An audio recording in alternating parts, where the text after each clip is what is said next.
susunod na programa ay rated PG. Ito ay nangangailangan ng patnubay at gabay ng magulang para sa mga batang manonood.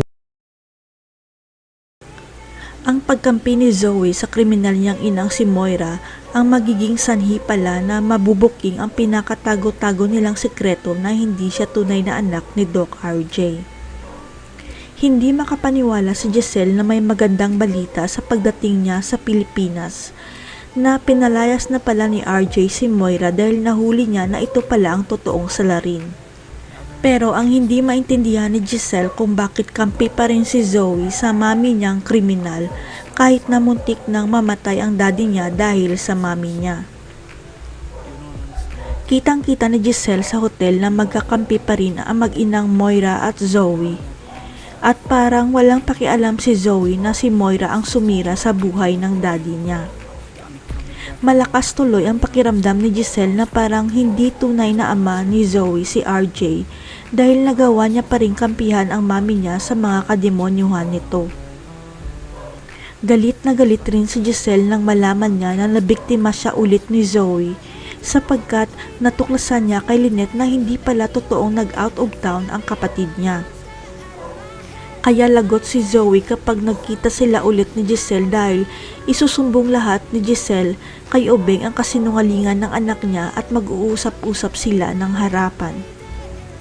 Alam ni Giselle na matutuwa si Lolo Pepe kapag nalaman niyang pinalayas na ni RJ si Moira sa buhay nila, kaya tinawagan ni Giselle si Lolo Pepe para ikwento ang nangyari.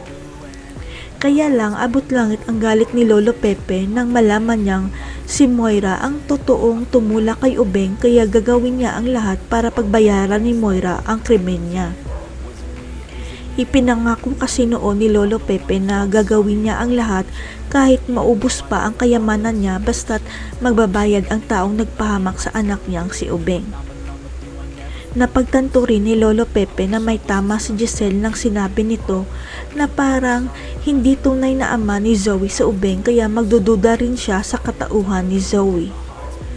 Kaya sa pagbabalik ni Lolo Pepe sa Pilipinas, sikretong ipapa-DNA test nila si Zoe kung totoo bang anak siya ni Obeng o dugong tanyag ang dumadaloy sa kanya.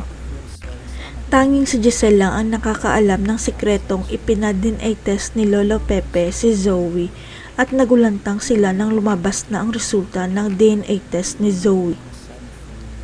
Gumuho ang mundo ni Lolo Pepe at Giselle nang mabasa ang DNA test result na 0% hindi nagmatch ang DNA ni Zoe kay Pepe o kay Giselle, kaya malinaw na sa kanila ang lahat.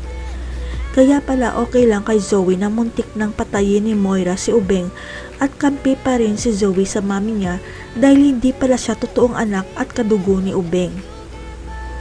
Napagtanto ni Lolo Pepe na si Annalyn lang pala ang tunay at nag-iisa niyang apo at tagapagmana ng kanyang ari-arian, kaya humanda si Zoe sa ganti ni Lolo Pepe. Si Lolo Pepe at Giselle kaya ang magpapalayas kay Zoe sa buhay ni Obeng. Si Annalyn na kaya ang magiging CEO at president ng Apex dahil kay Lolo Pepe. Abangan.